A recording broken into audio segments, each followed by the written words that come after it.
Good morning to all of you, welcome to my YouTube channel. अब हम जो continue करेंगे दैट इज़ द लास्ट नहीं बोलेंगे, सेकंड लास्ट स्टेप है ये मेटलर्जी का।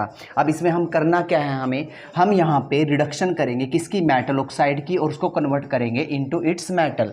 क्योंकि इससे पहले स्टेप में हमने क्या किया, हमने वहाँ पे क्या किया था, कैल्सिनेशन और रोस्टिंग के थ्रू हमने क्या बनाया था, मेटल ऑक्साइड। अब हमने क्या करना कि जो हमने ये मेटल ऑक्साइड बनाया हुआ है इसको हमने करना है मेटल में कन्वर्ट। अब बच्चे यहाँ पे खुश हो जाते हैं कि सर हमारा प्योर मेटल आ चुका है। अभी भी ये प्योर मेटल नहीं है, that is the crude metal. इसको हम क्या बोलेंगे, क्रूड मेटल। अभी भी इसमें इम्प्योरिटीज़ है। फिर इस क्रूड मेटल को हम लास्ट स्टेप के लिए लेके जाएंगे, that is called electrolytic refining. Now we talk about the reduction of metal oxide. इस वीडियो में हम क्या करेंगे, हम करेंगे मेटल ऑक्साइड को किस में कन्वर्ट करना, मेटल में। अब खुद से दिमाग लगाइए, देखिए जी। अब मेटल ऑक्साइड है हमारे पास, अब मेटल ऑक्साइड है तो होगा यहाँ पे क्या, इस ऑक्सीजन को हमने यहाँ से निकालना, तो इसलिए हमें यहाँ पे किसकी जरूरत पड़ेगी, एक रिड्यूसिंग एजेंट। ठीक है, तो हम यहाँ पे किसका यूज़ करेंगे, हम यहाँ पे यूज़ करेंगे रिड्यूसिंग एजेंट का। अब मज़े की बात सुनिए, देखिए रिड्यूसिंग एजेंट बहुत सारे होते हैं, लेकिन 10th लेवल पे हमने 2 रिड्यूसिंग करने हैं इस इक्वेशन के लिए। एक तो करेंगे हम कार्बन को वो बोलेगा कोक, और दूसरा हम करेंगे कार्बन मोनोऑक्साइड। हमने सिर्फ यही रिड्यूसिंग एजेंट हमने क्या करने हैं, यूज़। अब मज़े की बात सुनिए कि किस रिएक्शन में किस मेटल ऑक्साइड में रिड्यूसिंग एजेंट डलेगा और किस में नहीं डलेगा। That is the main concept of this video, क्योंकि यहाँ पे बच्चे फंसते हैं। तो देखिए यहाँ पे सीन कुछ ये बनेगा हमारे पास। देखिए ये हमारे पास रिएक्टिविटी सीरीज़ होती है, ये तुम पढ़ के आए हो फर्स्ट चैप्टर में भी, ठीक है, सेकंड चैप्टर में भी। हमें पता है कि हमारे पास क्या होती है, रिएक्टिविटी सीरीज़। हमारे पास होती है रिएक्टिविटी सीरीज़। अब देखिए, अब रिएक्टिविटी सीरीज़ में जो ऊपर बैठे हुए मेटल होते हैं वो क्या होते हैं, हाईली रिएक्टिव, जैसे कि सोडियम, पोटाशियम, ठीक है, कैल्शियम हो गया, और क्या हो गया, एल्यूमिनियम। इसके रिस्पेक्ट में बोलूँगा मैं, इसके रिस्पेक्ट में, इस टॉपिक के रिस्पेक्ट में जो तुम्हें लर्न करना है। उसके बाद जो बीच में बैठे होते हैं, जैसे कि हमने आंसर दे दिया आयरन, सर आयरन होता है। आयरन के बाद जो एनसीईआरटी बोलती है वो क्या बोलती है, क्रोमियम का बोलती है, और किसका बोलती है, एमएन का बोलती है। ठीक है, 3 ये दिया हुआ NCERT according to the CBSE board, state board. Clear. उसके बाद जो नीचे बैठे होते हैं, नीचे कौन होगा हमारा, जैसे कि मरकरी, जैसे कि नीचे बैठा होता है मरकरी हो गया, और किसका दिया हुआ है, सिल्वर का दिया हुआ है, ये वाला दिया हुआ है। तो देखिए यहाँ पे सीन कुछ ये होगा, मतलब कि कंटेंट को हमने किस टाइप से डील करना है। तो देखो यहाँ पे हमारे 3 केस बनेंगे, that is the case number 1। एक तो ये बनेगा केस नंबर 1, ध्यान से समझना। एक ये बनेगा हमारे पास केस नंबर 2, और एक बनेगा हमारे पास that is the case number 3। अब देखो यहाँ पे बच्चे कंफ्यूज होते हैं, तो देखिए, तो सबसे पहले मैं ये केस नंबर 2 यूज़ करूँगा। क्यों, देखिए, देखो जी, sodium, potassium, calcium and aluminium, हमने क्या लेना है, इसका ऑक्साइड लेना है। जैसे कि मैं अगर यहाँ पे सोडियम का ऑक्साइड कौन सा होता है, Na2, पोटाशियम का ऑक्साइड कौन सा होता है, K2O, एल्यूमिनियम का ऑक्साइड क्या होता है, Al2O3।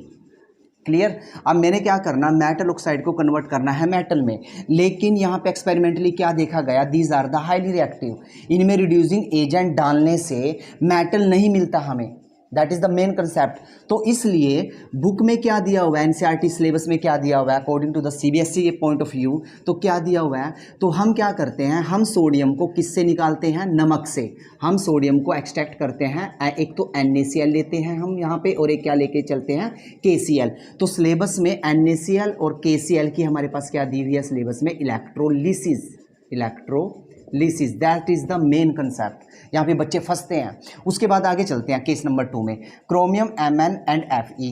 अब यहीं से हमारा एक इंपॉर्टेंट कंसेप्ट निकलता है, this is called thermite reaction, जो वेल्डिंग के लिए यूज़ होती है वो यहीं से निकलती है, थर्मिट रिएक्शन। अब देखिए, अब ये इंटरमीडिएट रिएक्टिव होते हैं, इनमें हम रिड्यूसिंग एजेंट डाल सकते हैं, इसमें कार्बन कोक भी डाल सकते हैं और कार्बन मोनोऑक्साइड भी डाल सकते हैं इन दिस एरिया। ओके, अब लास्ट में चलते हैं Hg और Ag में क्या है, these are the list reactive. ये बहुत ही कम रिएक्टिव होते हैं। अगर इनका ऑक्साइड तुम्हें मिल गया तो देखो, मैं पहले केस नंबर 3 करा देता हूँ तुम्हें, केस थर्ड नोट करना, केस थर्ड बिल्कुल सो सिंपल।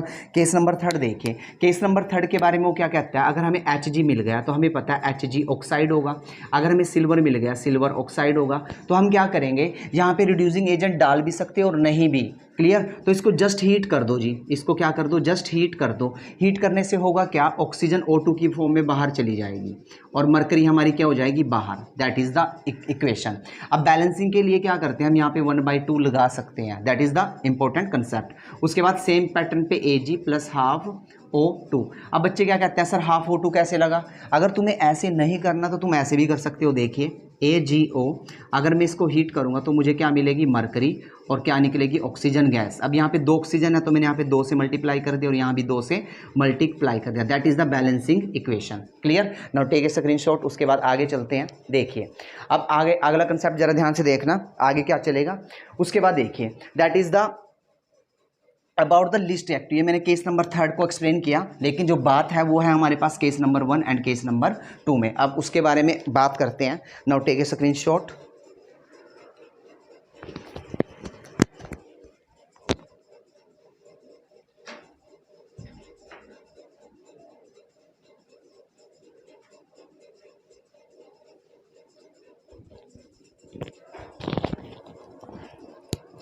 नाउ नेक्स्ट, अब नेक्स्ट जरा चेक कीजिए। देखिए देखिए जी, अब आगे होगा क्या, आगे जरा चेक करना। देखिए अब आगे मैं इसको यहाँ से हटाता हूँ। अब देखिए हम मेन कंसेप्ट करेंगे, मैं इसको यहाँ से हटाता हूँ, चलो ये रहने दो। उसके बाद देखिए नेक्स्ट जो मेन इंपॉर्टेंट है भी इसमें, पहले हम ये करेंगे। देखो जी यहाँ पे होता क्या है, देखो यहाँ पे क्या बताया गया है कि अगर हम यहाँ पे कुछ भी लेके चल सकते हैं, ठीक है। यहाँ पे जैसे कि तुमने जिंक भी ले सकते हो। अगर हम ये वाला एरा लेके चले तो देखिए, जैसे कि यहाँ पे मेटल ऑक्साइड ले लीजिए, जैसे मैंने ले लिया यहाँ पे जिंक ऑक्साइड, क्लियर। अब मैंने इसको किस में कन्वर्ट करना है, मेटल में। अब we need to reducing agent. अब मैं यहाँ पे रिड्यूसिंग एजेंट डाल सकता हूँ पहले नंबर पे। तुम यहाँ पे कार्बन भी डाल सकते हो, कार्बन का मतलब कोक डाल सकते हो, और इसको क्या कर सकते हो, हीट। अब ये कार्बन क्या करेगी, इस ऑक्सीजन को अपने साथ लेके उड़ती चलेगी, कार्बन मोनोऑक्साइड बाहर, और यहाँ पे मेरे क्या बन गया, जिंक। और जो ये जिंक बना that is the crude metal. ये क्या बना मेरे पास, क्रूड मेटल। बच्चे सोचते हैं कि ये प्योर हो गया, अभी भी ये प्योर नहीं हुआ। सिमिलरली पैटर्न से आप कुछ भी लेके चल सकते हो। जैसे फॉर एग्जांपल हम यहाँ पे क्या लेके चले, zinc oxide. Now again zinc oxide लेके चले। अब हम यहाँ पे क्या डाल सकते हैं, हम कार्बन मोनोऑक्साइड भी यूज़ कर सकते हैं, लेकिन स्पेशल दिया हुआ है कि जब जिंक ऑक्साइड की रिएक्शन लगाओगे तो आप कार्बन का ही यूज़ करना है, तो no need to carbon monoxide, और ये कार्बन मोनोऑक्साइड भी लगा सकते हो, क्लियर। उसके बाद so very important, very important that is the thermite equation. अब यहाँ से हमारी एक इक्वेशन निकलती है, थर्मिट इक्वेशन या थर्मिट प्रोसेस। देखो ये जो थर्मिट प्रोसेस होता है इसका यूज़ होता है वेल्डिंग करने के लिए, रेलवे ट्रैक, ठीक है। वेल्डिंग के लिए हम यूज़ करते हैं रेलवे ट्रैक की रिकवरी के लिए, ठीक है। हमारे पास जो रेलवे होता है, ठीक है, रेलवे की जो लाइन होती है, अगर वो टूट जाती है तो हम वहाँ पे क्या करते हैं, वेल्डिंग। वो इसी प्रोसेस में आता है। अब वो प्रोसेस आया कैसे, उस चीज़ को देखिए हम यहाँ पे मेटल ऑक्साइड लेके चलते हैं आयरन का, Fe2O3, दैट इज द, इसको क्या नाम दोगे, आयरन ऑक्साइड। हम ये लेके चलते हैं, that is in solid form. अब देखिए इसके ऊपर कौन बैठा हुआ है, एल्यूमिनियम। अब देखो हमें पता है कि aluminium is a highly reactive, तो वो क्या करेगा, इस आयरन को क्या करेगा, डिस्प्लेस करेगा। तो हम यहाँ पे क्या लेके चलते हैं, एल्यूमिनियम का पाउडर लेके चलते हैं, एल्यूमिनियम इन पाउडर फॉर्म। यहाँ पे हम क्या लेके चलते हैं, एल्यूमिनियम इन पाउडर फॉर्म। अब जरा देखिए अब होगा क्या, ये एल्यूमिनियम इसको बाहर निकाल लेगा, तो यहाँ पे जो हमारा आयरन है वो बाहर हो जाएगा 2Fe, लेकिन ये किस फॉर्म में बनेगा, लिक्विड, ये मेल्ट हो जाएगा। क्यों, क्योंकि यहाँ पे इतनी ज़्यादा हीटिंग निकलेगी, इस इक्वेशन में इतनी ज़्यादा हीटिंग निकलेगी कि जो तुम आयरन लेके चलते हो वो क्या हो जाता है, मेल्ट। तो मेरा बनेगा 2Fe, मैं यहाँ पे नोट करता हूँ 2Fe, और यहाँ पे लिखेंगे मेल्ट या मोल्टन प्लस, और एल्यूमिनियम का क्या बन जाएगा, ऑक्साइड, Al2O3, और जो रिएक्शन बनेगी that is the highly exothermic. यहाँ पे जो रिएक्शन निकलेगी that equation is a highly exothermic reaction, जिसकी वजह से आयरन क्या हो जाएगा, मेल्ट, और जो क्रैक आया हुआ है वो क्या हो जाएगा, कवर हो जाएगा। That is the important point. अब एक इक्वेशन और दी हुई है यहाँ पे according to the NCERT book, कि अगर हम यहाँ पे MnO2 लेके चले और उसको भी एल्यूमिनियम पाउडर के साथ हम ट्रीट करें, ठीक है, तो सेम प्रोसेस देखने को मिलता है। एल्यूमिनियम Mn को क्या करेगा, बाहर, तो हमारे पास क्या बनेगा, Mn प्लस Al2O 3 और ये भी किस स्टेट में मिलेगा हमें, मोल्टन स्टेट में। That is the case number 2। ये हमने जो डिस्कस किया, ये किया हमने case number 2। That is called thermite process and welding process. अगर एग्जाम में वेल्डिंग प्रोसेस या किसी भी पैराग्राफ क्वेश्चन में तुम्हें वेल्डिंग के बारे में पूछ लिया, थर्मिट प्रोसेस के बारे में पूछ लिया, तो कुछ नहीं करना, हमने सिर्फ ये इक्वेशन दे के आनी है आयरन वाली, ठीक है। That is the thermite process, क्योंकि यहाँ पे इतनी ज़्यादा हीट निकलती है कि यहाँ पे ये क्या हो जाता है, मेल्ट हो जाता है आयरन, और जो क्रैक है वो उसको क्या कर लेगा, कवर कर लेगा। That is the part of the second case. ये हो गया हमारा second case. Now last and final, so very important, जो अक्सर एग्जाम में पूछा जाता है और जहाँ पे बच्चे फंसते हैं, ठीक है। तो अब देखिए, अब देखो, मैंने कहा था कि ये सबसे ज़्यादा रिएक्टिव मेटल होते हैं, तो इनमें हम रिड्यूसिंग एजेंट नहीं डाल सकते। तो अब क्वेश्चन ये उठता है कि हम नमक, मतलब कि हम सोडियम मेटल कहाँ से लें, हम एल्यूमिनियम मेटल कहाँ से लें, हम उनको मतलब कि क्रूड मेटल हम कैसे बनाएं। तो बेस्ट प्रोसेस होता है हमारा क्या, इलेक्ट्रोलिसिस। तो यहाँ पे पॉइंट क्या डलेगा, इलेक्ट्रोलिसिस। अब that is the last case देखिए, हाईली रिएक्टिव। देखिए मैंने अभी कहा कि जो ऊपर बैठे होते हैं, सोडियम हो गया, पोटाशियम हो गया, और हमारा क्या होगा, एल्यूमिनियम। तो इनको हम कैसे निकालते हैं एज ए क्रूड मेटल की फॉर्म में, तो इनके लिए हम यूज़ करते हैं इलेक्ट्रोलिसिस प्रोसेस। तो हेडिंग लगाइए। तो नेक्स्ट है हमारे पास इलेक्ट्रोलिसिस, इलेक्ट्रोलिसिस ऑफ NaCl। और NaCl किस स्टेट में, मोल्टन स्टेट में, मोल्टन स्टेट। ये हमारा कंसेप्ट रहेगा। तो देखिए, तो सबसे पहले मैं सिंपल एंड स्ट्रेट फॉरवर्ड बोलूँगा। देखो इसमें होता क्या है, हम यहाँ पे नमक लेके चलते हैं सॉलिड स्टेट में। सबसे पहले हम इसको क्या कर देते हैं, हीट के बाद ये जो NaCl है ये किस में चला जाता है, मोल्टन स्टेट में। ये चला जाता है मोल्टन स्टेट में। तब हम क्या करते हैं, 2 इलेक्ट्रोड डाल के इसकी क्या कराते हैं, इलेक्ट्रोलिसिस कराते हैं। इलेक्ट्रोलिसिस का मतलब Na सॉलिड फॉर्म में मिल जाएगा और क्लोरीन गैस बन के उड़ जाएगी।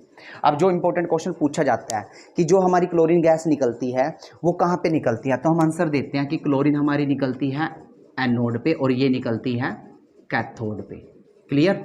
अब प्रोसेस समझिए ध्यान से। देखो इसमें हम क्या करते हैं, इसमें हम एक बिकर लेके चलते हैं। अब इस बिकर में हम 2 इलेक्ट्रोड डालते हैं, that is the cathode and that is the anode. किसी को भी कैथोड ले लीजिए, किसी को भी एनोड, लेकिन ऐसे नहीं लेना, एक प्रॉपर पैटर्न रखना। तो देखिए जो बड़ा पार्ट होता है बैटरी का पॉजिटिव और ये पार्ट होता है नेगेटिव। तो देखिए यहाँ पे जो आप कैथोड लोगे वो कौन लोगे, नेगेटिव। तो ये यहाँ पे देखो, ये होगा हमारा कैथोड और ये होगा हमारा क्या, anode, that is the anode. अब जरा देखिए, अब जो हमारा कैथोड होगा, ठीक है, that is the negative electrode. तो यहाँ पे देखो नेगेटिव, देखो यहाँ पे हमने क्या किया, सबसे पहले ध्यान से समझना, हमने यहाँ पे एक तो लिया Na पॉजिटिव और एक क्या लिया, नेगेटिव। इस जो टैंक है इसमें Na पॉजिटिव और Cl नेगेटिव रखा हुआ है। क्लियर, ये मोल्टन स्टेट में। अब देखो जैसे ही हमने करंट सप्लाई किया, तो देखिए खुद से दिमाग लगाइए, तो यहाँ पे होगा क्या, देखो एनोड की तरफ कौन जाएगा, एनोड की तरफ जाएगी क्लोरीन, क्योंकि क्लोरीन के पास क्या है, ज़्यादा इलेक्ट्रॉन। क्लोरीन के पास क्या है, ज़्यादा इलेक्ट्रॉन। तो देखिए एनोड की तरफ जाएगी क्लोरीन, तो क्लोरीन यहाँ पे जाके क्या करेगी, अपने इलेक्ट्रॉन क्या करेगी, डिस्चार्ज करेगी, और यहाँ से किसकी फॉर्म में निकल जाएगी, क्लोरीन की फॉर्म में बाहर निकल जाएगी। ऐसे ही Na पॉजिटिव के पास है कम इलेक्ट्रॉन, तो Na पॉजिटिव के पास है कम, इसके पास इलेक्ट्रॉन की कमी है, तो ये क्या करेगी, ये इसकी तरफ बढ़ेगी और यहाँ पे इलेक्ट्रॉन गेन करके डिपॉजिट हो जाएगी कैथोड एंड पे। कैसे, जरा देखिए। तो मैं यहाँ पे लिखता हूँ एट एनोड। सबसे पहले रिएक्शन हम एनोड की चलाते हैं। एनोड पे हुआ क्या, तो जरा चेक कीजिए। देखिए एनोड पे हुआ क्या, एनोड पे जो रिएक्शन देखने को मिलेगी कि एनोड की तरफ कौन अप्रोच करेगी, क्लोरीन। अब क्लोरीन के पास एक इलेक्ट्रॉन क्या है, एक्स्ट्रा। तो देखिए, तो ये क्या करेगी, यहाँ जाके अपना एक इलेक्ट्रॉन क्या कर देगी, लूज कर देगी। अब हमें पता है क्लोरीन तो भाई Cl होती नहीं, वो तो Cl2 होती है, तो हम यहाँ पे क्या लगाएंगे, 2, और यहाँ पे क्या लगाएंगे, 2। इसलिए हमने यहाँ पे लिखा है कि एनोड पे क्या रिलीज होगी, क्लोरीन गैस एट एनोड। उसके बाद दूसरी रिएक्शन है एट कैथोड। अब कैथोड का जरा चेक कीजिए। अब कैथोड पे क्या होता है, इस चीज़ को जरा ध्यान से देखिए। कैथोड पे, अब कैथोड पे देखो, यहाँ पे लॉस ऑफ इलेक्ट्रॉन हुआ, यहाँ पे क्लोरीन ने इलेक्ट्रॉन को लूज किया, तो मैं बोलूँगा कि यहाँ पे क्या हुई, ऑक्सीडेशन। यहाँ पे क्या हुई, ऑक्सीडेशन। अब कैथोड पे क्या होगी हमारी, रिडक्शन। अब रिडक्शन का पैटर्न समझ लीजिए। देखो रिडक्शन सो सिंपल कि यहाँ पे क्या आएगा, Na पॉजिटिव कैथोड की तरफ जाएगा और जो एक इलेक्ट्रॉन इससे मिला यहाँ पे लूज हुआ था ये वो गेन करेगा और किस में कन्वर्ट हो जाएगा, Na। देखिए हमने इलेक्ट्रॉन को बैलेंस करना पड़ेगा तो यहाँ पर भी 2 लगाएंगे हम, यहाँ पर भी 2 लगाएंगे और यहाँ पर भी क्या लगाएंगे, 2। अब जरा देखिए, अब दोनों इक्वेशन को जोड़ो, कैथोड की इक्वेशन को भी और एनोड की इक्वेशन को भी। तो इलेक्ट्रॉन से इलेक्ट्रॉन गया। अब जरा देखिए इस साइड पहले हम 2Na डालेंगे पॉजिटिव, फिर क्या डालेंगे हम 2Cl नेगेटिव। ठीक है, जब हमने क्या की, इसकी क्या कराई, इलेक्ट्रोलिसिस कराई, हमने क्या कराई, इसकी इलेक्ट्रोलिसिस कराई। तो देखो क्या निकला, एक तो निकला 2Na क्या सॉलिड, किस पे निकला, कैथोड पे, ये तो बना हमारा और क्लोरीन गैस बन के उड़ गई। That is the concept. Clear. देखिए मैं दोबारा से बताता हूँ, कुछ नहीं होता, नमक लिया, नमक को हमने गर्म कर लिया, गर्म करने के बाद वो क्या हो गया, मेल्ट के बाद हमने इसमें करंट पास आउट किया 2 इलेक्ट्रोड लगा के। ठीक है, ये स्ट्रक्चर दो या ना दो वो तुम्हारी मर्जी, लेकिन तुम्हें ये इक्वेशन लर्न होनी चाहिए। एनोड पे क्या होगा, ऑक्सीडेशन, एनोड की तरफ कौन भागेगी, कौन दौड़ेगी, क्लोरीन, और वहाँ जाके अपना एक इलेक्ट्रॉन लूज करेगी। पर हमें पता है साइंस में कि ऑक्सीजन किस फॉर्म में रिलीज होती है, O2, नाइट्रोजन किस फॉर्म में रिलीज होती है, N2, तो क्लोरीन किस फॉर्म में रिलीज होती है, Cl2। अगर तुम यहाँ पे 2 लगाओगे तो पूरी इक्वेशन को 2 से मल्टीप्लाई करोगे। That is the concept. उसके बाद कैथोड पे क्या होगा, रिडक्शन। रिडक्शन का मतलब सोडियम कैथोड को अप्रोच करेगा और वहाँ से इलेक्ट्रॉन पकड़ेगा और किस में कन्वर्ट हो जाएगा, सोडियम सॉलिड में, सोडियम सॉलिड में। अब खुद से दिमाग लगाइए, इस बीकर के अंदर जो क्लोरीन गैस थी वो एनोड से जा चुकी है, उड़ चुकी है। अब बचा क्या इस पूरे के पूरे बीकर में, हमारे पास सोडियम, और हमने सोडियम ही क्या करना था, तैयार करना था। अगर वो तुमसे पूछ ले KCl का करके दिखाओ, कुछ नहीं करना, जहाँ पे सोडियम है वहाँ पे किसकी वैल्यू पुट कर दोगे, K की वैल्यू तुम क्या कर दोगे, आसानी से पुट कर दोगे। That is the concept and that is the final touch. Third step का reduction of metal oxide into metal. यहाँ पे हमने 3 केस डिस्कस किए। पहले केस में हमने लो रिएक्टिविटी मेटल देखे, हमने उनको जस्ट हीट कर दिया और काम बन गया। बीच वाले केस में हमने वहाँ पे किसकी जरूरत पड़ी, रिड्यूसिंग एजेंट की, और ऊपर वाले केस में हमने किसकी जरूरत पड़ी, किसी की भी जरूरत नहीं पड़ी। वहाँ पे हमने स्पेशल मेथड अप्लाई किया, that is the electrolysis. Now take a screenshot, उसके बाद लास्ट स्टेप की तरफ प्रोसीड करेंगे।